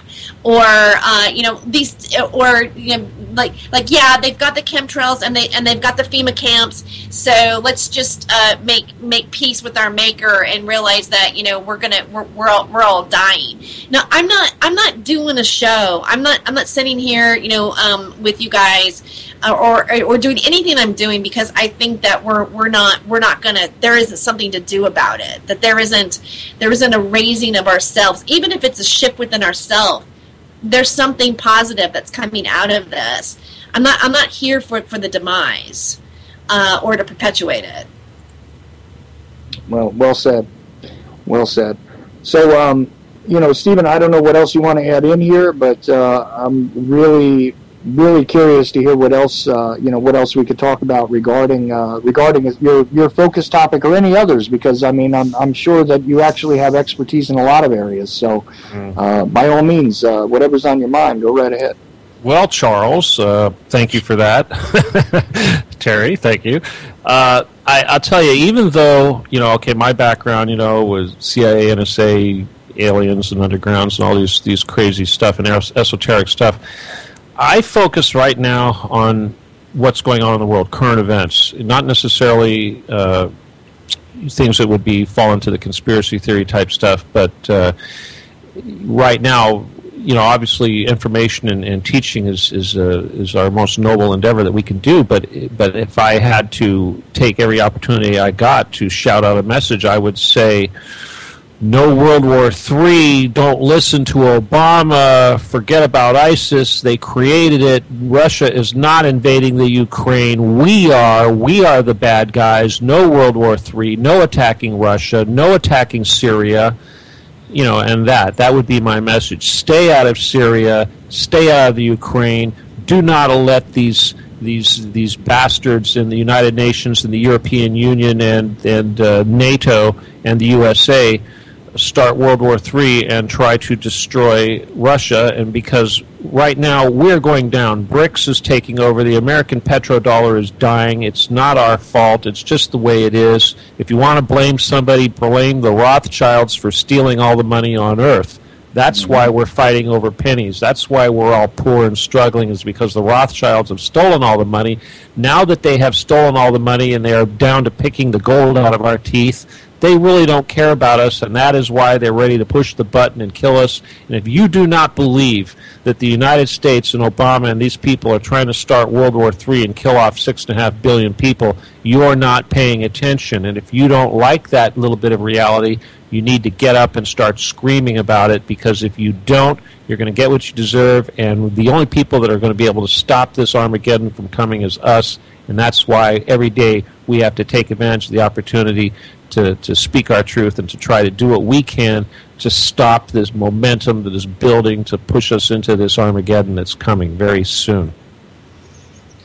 Absolutely, and you're dead on, sir. I can't argue with a single thing you just said, because this is the reality. I mean, I point out the absurdity to what is being perpetrated in the mainstream a lot of times, to simply say that this is all nothing but a mechanism to engage in further adventures in other lands, to increase the amount of warfare on the planet, which at the end of the day does none of us any good. And when I say us, I do mean the general population. I do mean humanity as a whole. War and this type of conflict and bloodshed and biochemical attacks and all of these things do us no good. They do nothing but leave residual effects that our grandchildren will deal with if they even exist, and that is all there is to it. So I can't argue with a single thing that you're saying there, and I'm very glad that that's what you had to say. And again, just for my listeners, one more time, because I know some people join a little later. Can you just again tell people about the book that's available on Kindle? Sure. Yeah, my book and my book, it is an autobiography, but it's describing my life and how I went through all these things and how it led me to where I am today, and how I am, what got me to understanding the world as it is today, and helped me to wake up. And the title of the book, this is actually a second revision, but it's the same book that came out in 2012 in November, but it's been had a professional editor this time around. And the title is Cities Under the Plain, and you can search for it on Amazon Kindle, and you can also search using my name, of course, Stephen D. Kelly, StevendKelley. And, of course, if you Google my name, you will see my Facebook page, which I encourage people to join, and you'll also see all my radio shows and lectures and everything else I've done, as well as information on the book. So yeah, that's what I recommend. Right, and you have a name for your radio show, by the way? Well, my radio show is on Revolution Radio, of course, and that's every Tuesday at 10 p.m. Eastern. And the name of the show is The Stephen D. Kelly Show. See, now you go for originality like I did, It's a brand, right? It's a brand. I love your promo. It's got this hard-driving music. He goes, Stephen D. Kelly, and I work for... Oh, yeah. I work for the NSA and the CIA and the Bilderbergers, and now I work for you. Yeah, well, we're starting up this new network. Did you talk about that at all, Terry? Well, no, I haven't really, but we are. This is the and Charles, thank you so much always for putting the Liberty Beacon, everybody who's affiliated with Liberty Beacon, dedicating this Tuesday show to us. But we are moving. We are actually launching our own network. Not Living Revolution, but expand. Liberty Beacon. The Liberty Beacon is launching a new network, and I think you're coming over to do a show too, aren't you, Chuck? Yep. Yeah. So you're coming over. We've got Roger Landry. Stephen's going to be on the new network. I'm going to be on the new network. James Wright, that you had a guest a while ago, is going to be on the new network. Kevin Proto. I mean, many of the people that you've already, Michelle. All of us are launching this new site, which is going to go up in about a couple of weeks. It's being built right now, and we're going to be connected to the Liberty Beacon project, and more and more things are going to happen. We're going to be adding some live streaming capabilities to the software, so we'll have video as well as radio, and pretty excited about it. And I'm the media director. I'm the director of media. So. Right. Also responsible for bringing me some of the most interesting guests I've ever had on this show. Terry is, and I'm really grateful that you do that for me every Tuesday night. And I'm more than happy to do this. It's definitely one of the best shows I always do every week. That's for sure. And of course, most of the time we have Roger Landry on in the first hour, and he's great and all, but today he was just a little tired, so we couldn't do it today. But I'm still enjoying this anyway with Stephen Kelly and you. So that's great. It all works out. Roger's been, he said he was up for 2 days straight, and even when he came on, and I said, "How are you doing?" I could hear his voice, and I was like, "Okay, something's not right here." So I just said I would cover it, and then I asked Stephen if he wanted to come on. So, and he said yes, and so here we are. Right, and the Liberty Beacon is just over 2 years old, but definitely incredible stuff. And again, I urge anybody listening to me to go to thelibertybeacon.com, all one word, and also thefallingdarkness.com. As well as, also please check out Mr. Kelly's book, and always check out Terry Joyce, because there's all kinds of interesting stuff. Are you still doing the Freedom of Joyce blog, too? Yeah, you know what? My blog, I have not been giving as much attention to it as I need to, but it's because of this. My energy is going towards, doing the shows on Revolution Radio, and then getting this network going, and then now Stephen and James Wright and I have an event that we're planning too as well. That will be. Maybe we should go into that a little bit. Yeah, sure. Yeah, what is that? Yeah. Okay.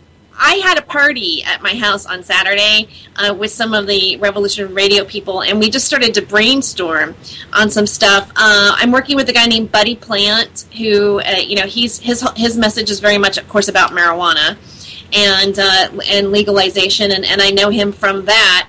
He has a really wonderful studio down in Hollywood on Santa Monica Boulevard, and it's ironically it's across the street from a cemetery, which is the Hollywood Forever Cemetery, and a Freemason Scottish Rite Temple, actually, and so James and I met up. Well, anyway, make a long story short, he has a huge studio space with a green screen and has done like a lot of different cartoon work, and he's offered me the space to throw any type of function that I would like to do there. It holds about 100 people, and so we're doing a Halloween ball and an It's called a Hallows Eve Illuminati ball, but it's making fun of the Illuminati and our fight against it, and we'll be live streaming it and also co-broadcasting on Revolution Radio as well. And I'm going to do some stand-up comedy. We're going to have some music, and it will be just a great it's going to be a big bash, and so we're putting that together. I'm going to start it right now. We're working on the GoFundMe for it, our initial GoFundMe to produce it. We'll be giving a cash prize away for, the most over-the-top Illuminati costume. And, we're just going to have a lot of fun. We're going to have a lot of fun. We're going to broadcast. We're going to show some entertainment. And let each one of us, have our own message coming out. And we're going to represent, Revolution Radio and the Liberty Beacon and anybody else who comes that's going to be associated with it, with us. And we're going to have a great party. I mean, I always love a party. We're going to counter the Hollywood image that tries to make Illuminati look sexy and desirable. We're going to mock it and make them look like clowns. That's our effort. That's what we're trying to do. Yeah. Great. So that's what we're doing for Halloween. Well, that's the kind of Halloween party. I'm all the way on the other coast. Otherwise, I would tell you I would join you, because that sounds just like way too much fun. Oh man. So you got a lot of stuff going on, huh, Terry? I have a lot of stuff going on. I almost have too much stuff going on at the moment. In a way, I'm beginning to wonder like how I'm getting it all done. But I just take one day at a time, one moment at a time. And then I also was in the middle of moving. And by the way, if anybody wants to listen to my show, you can go. I'm going to do a shameless plug. And also, Stephen's show is actually on Thursday. I think you said Tuesday, Stephen. I just want to make sure they get that right. His show's on Thursdays, but mine is Fridays from 2 to 4 p.m. Eastern Time, if you want to tune in there. And I'm also on Facebook. It's TERE Joyce. It's spelled a little bit different, my first name, but I've got plenty of friends. I don't have, I'm not near 5,000 yet. I've got a couple thousand or more. And I also have a Freedom of Joyce page. Okay, enough plugging on myself. But yeah, it's been really busy. I mean, I just started getting into this media, the truth media, January, really. Before that, I was on the internet doing a radio show, but it was strictly marijuana related. But what was happening to me was that I was beginning to realize a lot of things and wanting to have those conversations. And I also, and like I've spoken before, the cannabis plant is tied into all of this. And it's becoming even more of a hot topic now.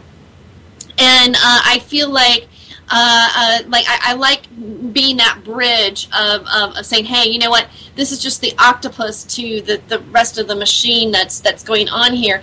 And if you're really talking about a solution for people where we can, where we say, oh, well, we don't need to be reliant so much on big pharma. We can get back to the basics of learning how to heal our own bodies and using plants and nature, and especially this wonderful plant that people are, their cancer is going into remission for it. I can say this because I know them personally. And I just interviewed a friend of mine named Steve Danks. He's going to be also with the Liberty Beacon as well, and he had a show on the Time for Hemp Network as well. He just contacted me through Facebook. He's from England. He goes, I want to talk to you, and he goes, put your recorder on because I want you to record it. I said, okay. And I just recorded it a week ago, put it up on YouTube, and labeled it Liver Cancer Patient Cures Cancer with Raw Cannabis. His thing is that it's not... A lot of people are saying that you have to have the RSO oil and the THC and all this kind of stuff, but he actually just made a tea out of it. And it's getting quite a bit of attention. It got 171 shares on Facebook, which is one of the biggest things I've ever posted on it. And I feel that cancer is big business, and it's a big they're profiting off of it, and especially with the GMOs and all the toxins and the chemtrails. I mean, again, look at the incidence of people getting cancer right now, and there's a solution. And as long as you're not, you don't allow the programming that we've been so programmed to have a certain opinion about it.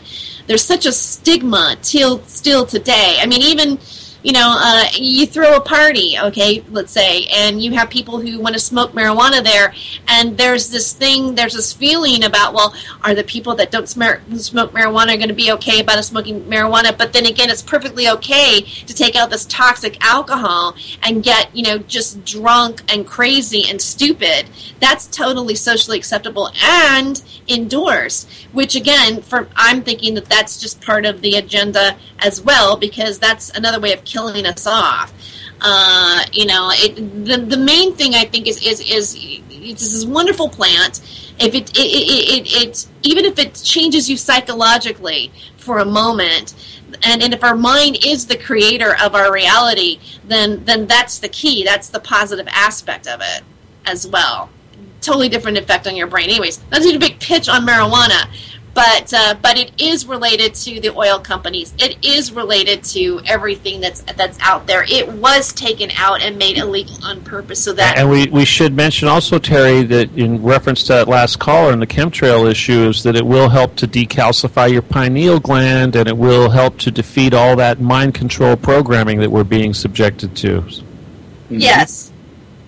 Because everybody's being subjected to, we're all being subjected to mind programming. I mean, the minute we came out of the womb, what have we been taught? The different, religions and how society views something and what we need to do and be and like and how to act, and our entire creativity is being squelched on purpose, because when you're creative and you're imaginative, then you have a key component of shifting the reality of the world in which we live in. And all of these control systems are all interlocking, and especially the most ubiquitous of all, which is the monetary system, because this is one of the most uncontested and unquestionable rulers of all things, and this is what we were taught from the moment we can communicate as well. So, but it all relates, doesn't it? It does relate. And getting back to marijuana. The people who are in power that shouldn't be in power, as you want to refer to them, because to me, like, Illuminati is just kind of almost a silly term in some ways, but those people are also in marijuana. They're already there. They already got their hands in it. They're already, there's, they know that there's something there, and there's a control factor to it. And my thought is that the people that are in marijuana need to wake up and realize that here's this plant that hasn't really totally been controlled or stolen yet because it was illegal. And maybe there's a chance to rework the economic paradigm in a positive way with it. Right, although they are working on it, because after all, Monsanto already has a couple of patents on their particular strains, don't they? Well, I have heard. I know that they're. I don't know for sure. Again, I like to talk in terms of witnessing something, but I do hear that they do have. They call it Frankenweed or that there is patents on certain things. Mostly there's a few pharmaceutical companies that are using a certain version of it, but they don't, in order to patent something, of course, it has to have a certain recipe that's patented. You just can't patent an entire plant and say, here it is. But it's really the plant, I believe, in its purest form. That's the most healing part of it. Once you start extracting things out of it, making it different, it's going to treat certain things, but it may not have the overall juice of what it really could do.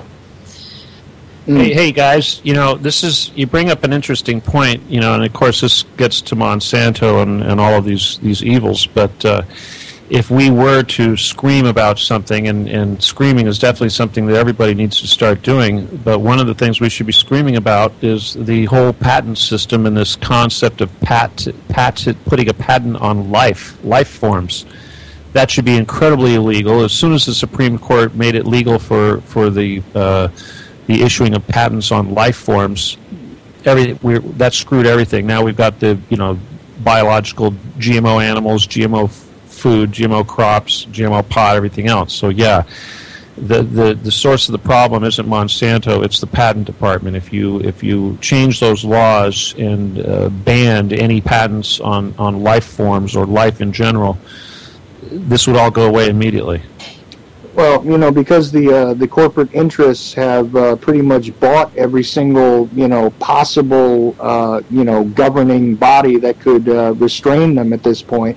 What's the difference between the revolving doors of the personnel and, we've actually witnessed, individuals in industry pretty much writing the legislation and the rules that govern all this stuff. So it all comes down to the corporate greed and the control thereof. You know what I'm saying? Yes. Yeah. That's an interesting point, Stephen, is the patent area, like patenting us.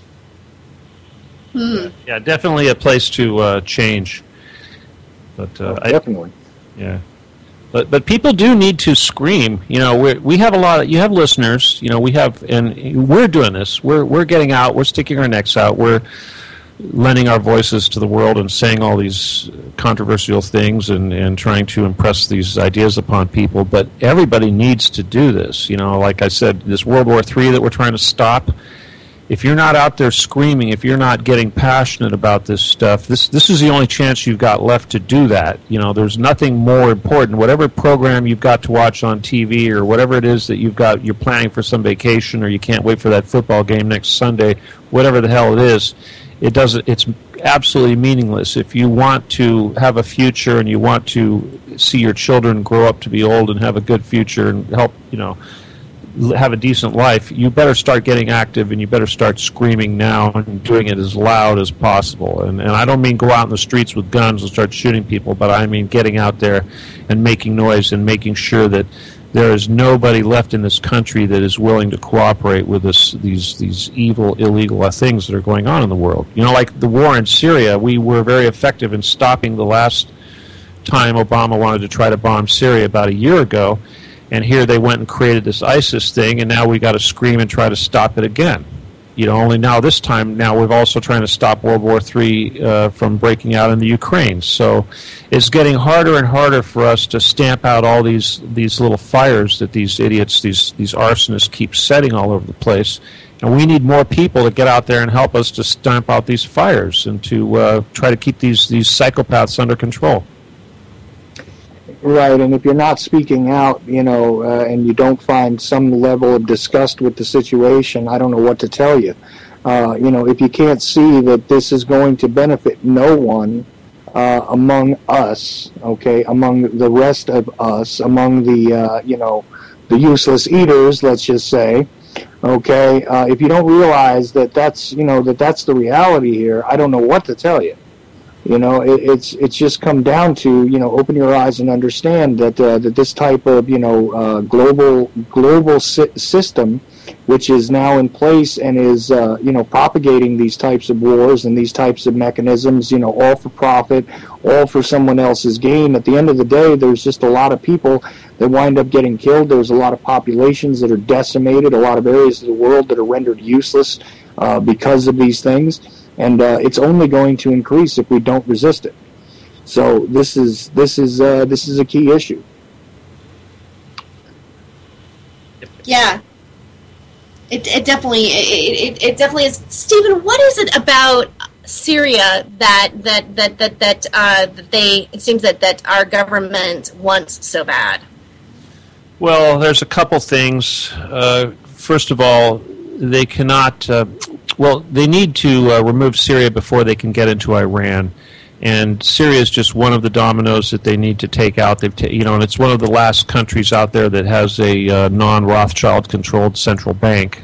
So that these are many of the factors, and of course, the Greater Israel territory that they're trying to build requires much of the area, the land of Syria. So Israel definitely has dreams of occupying that territory, much of it.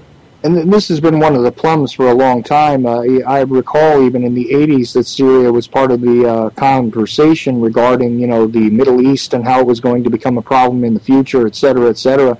Iran, of course, we've had our adventures there and continue to, whether people want to believe it or not. All you have to do is look back at the history to understand that there were false flags and things that were perpetrated by the Central Intelligence Agency and other intelligence agencies there, where we were interfering in an area for that agenda. But Syria has been one of these areas that they've always wanted to go after, don't you think, Stephen?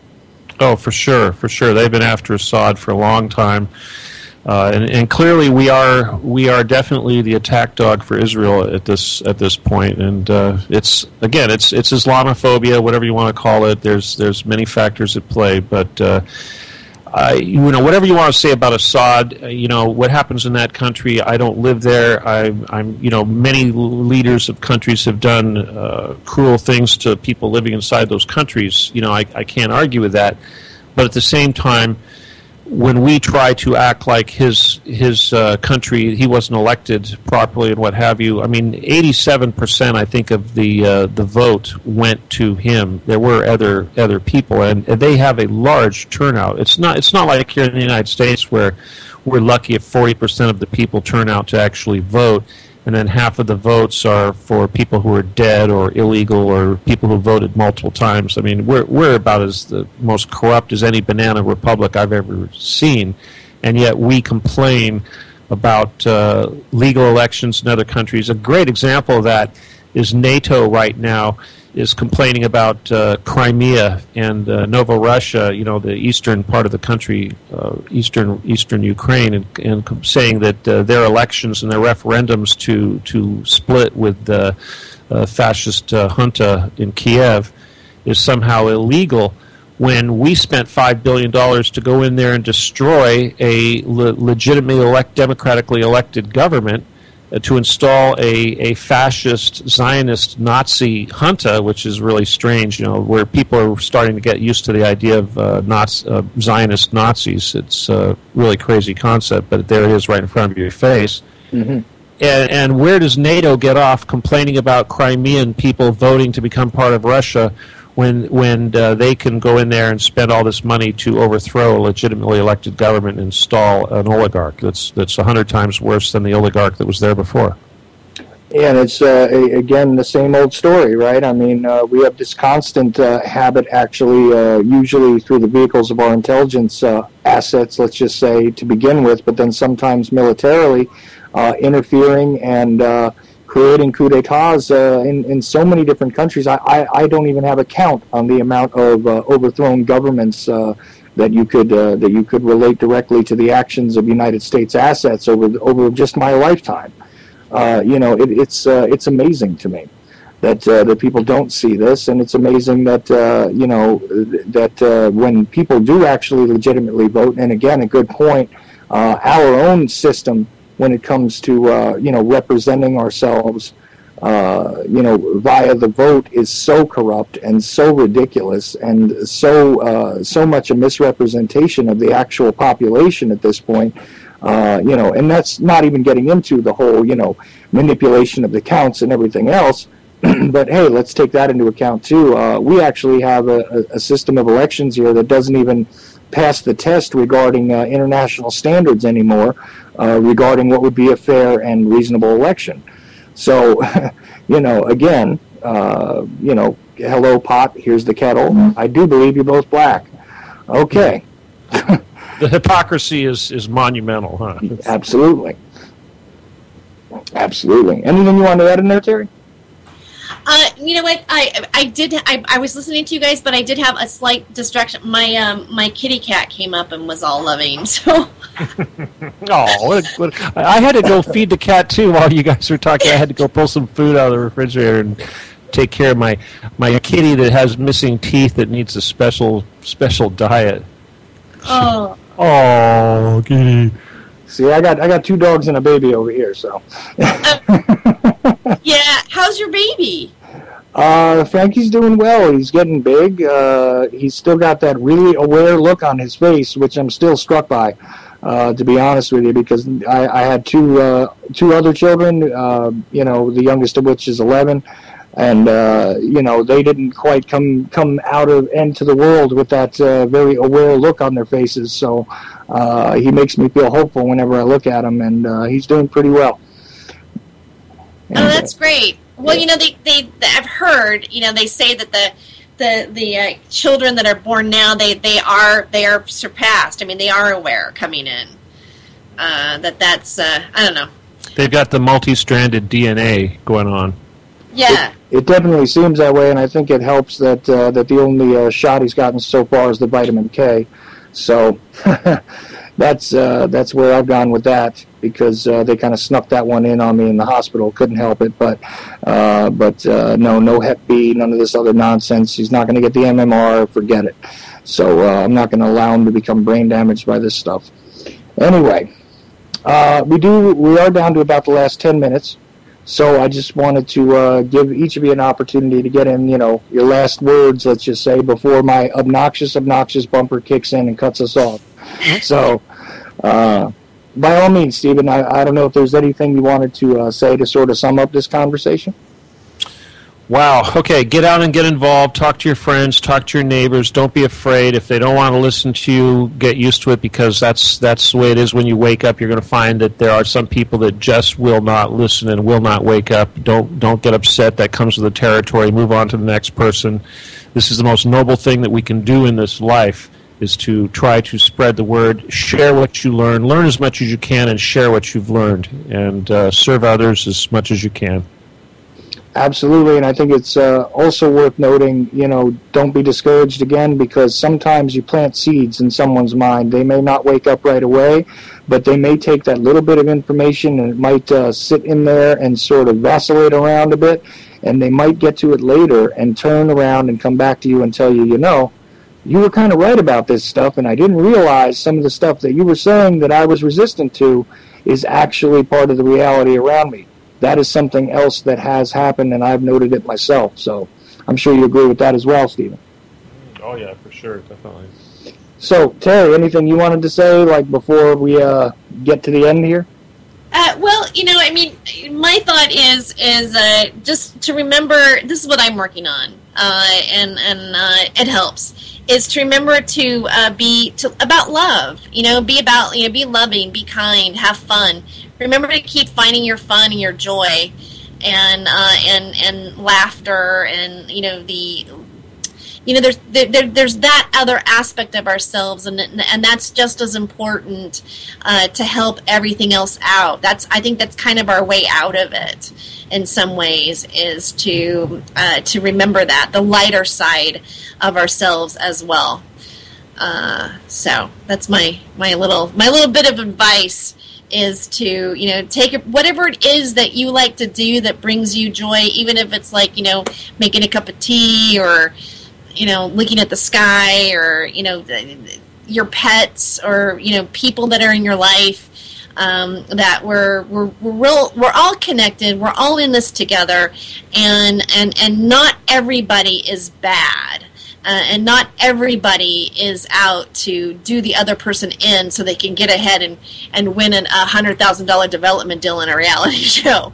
I mean, like it's perpetuated to us that it's not dog eat dog. It's dog sniffs other dog's butt. So that's my message today.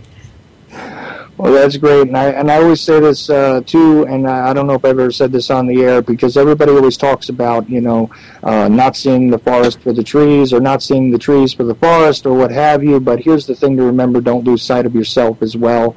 You are a human being. You are a interesting being. Not just of the flesh, but there is a whole lot more to you, and you need to feed all of it, not just your body, but your mind and your spirit. And information, and sharing ideas, sharing love in that way is all part of the equation that will heal us, as opposed to destroying us, as it does seem as though there is an agenda to try and do that. But you don't have to submit to it. You don't have to give in to it.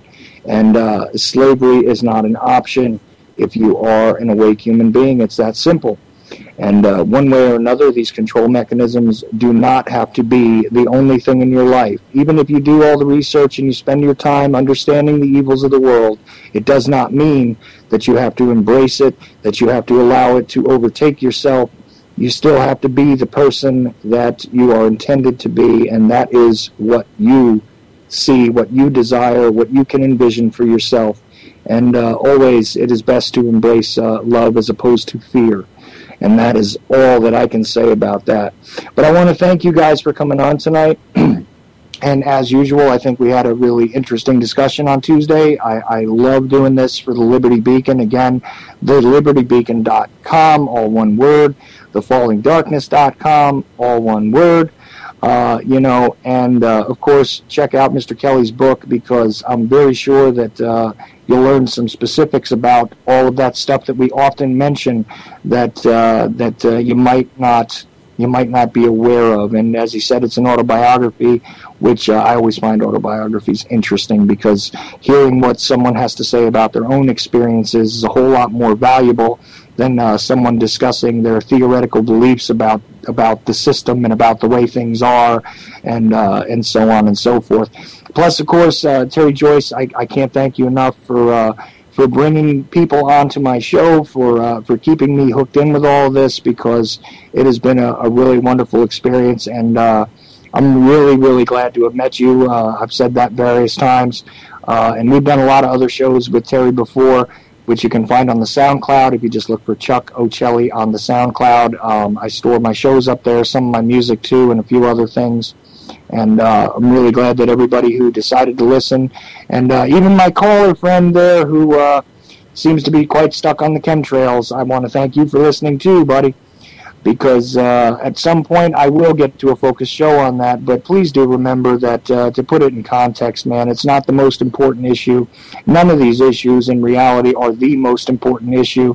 When it comes down to it, they're all part of the same overarching system of control, the grid, as it were, that has been put into place over a great deal of time. And remember, revolution is not going to occur in one day. They did not put the system of control, they did not place slavery upon the major part of the population in a single day. You can't expect that all things will simply change overnight. But the more that we speak out about it, the more we discuss it, the more we expose these evil acts, as it were, in the world, I think the better off we are going to be. So, that is just about all the time I have, everybody, and I know that I never quite know exactly when my bumper's kicking in, because my clock is not synced up to the network, but I do know it's going to come real soon. Again, Stephen Kelly, Stephen, S-T-E-V-E-N, Kelly, K-E-L-L-E-Y. Check him out. And, of course, always check out Terry Joyce. And I'm sure if you approach them in a friendly way on Facebook, they will probably engage with you in some way or other. And I know that Terry's posts are always interesting, because I'm on Facebook with her, too. As much as I do see the Facebook construct as a double-edged sword, it is something that we can use for the good at the moment. So sometimes I'm resharing Steven's stuff, too, so, that's why it's so good. Yeah. Not all, well, yeah. But I do post other things besides what he posts, though. I'm not one of those guys. I've got a mind of my own. Yeah, I know. That's one of my curses as well. I seem to think a little too much for myself, apparently. So, and, just as a really quick aside, Terry, I want to thank you for another thing, too. You've actually helped me weed out some people that I was going to have on the show who heard that I was advocating for the legalization of marijuana, and therefore no longer wanted to appear on my show. So, did that happen to you too? Yes, that is now beginning to happen. I find it very, very funny. Welcome to the club. Yeah, and the funny part is, I'm not even somebody who's constantly engaged in that discussion, but I agree that there's no reason for outlawing the plant. I'm sorry, it's just the way I see it. And it seems to do much, much less harm than any of the pharmaceutical crap or the alcohol or even the tobacco, which I'm still addicted to, ladies and gentlemen. But, even so, I can't see the argument for keeping it illegal, for trying to keep it away from people, for trying to control it. It seems to be one of those natural things that should belong to all of us, as all the natural resources on the planet should really, truly belong to all of us.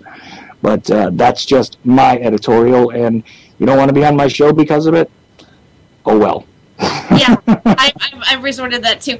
And I thank you, Charles, for the nice things that you said. It's a pleasure knowing you, and working with you and being part of this part of your show. And I'm really looking forward to what we do at the Liberty Beacon as well. So just want to say that before. Yeah, nice meeting you, Charles. Thanks for having me on. I look forward to working with you in the future.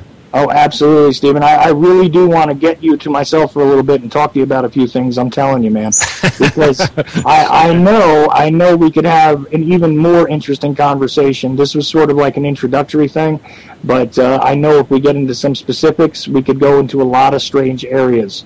Well, you let me know, Charles, and then I'll publicize it and advertise and let my fans know that I'm going to be on your show. So give me a warning whenever you want. We'll do it. All right, absolutely. I will definitely do that in one of these shows coming up real soon, guys. And let's see. Yeah, I think it's just about that time. And, okay, adios, guys. Oh, there it is.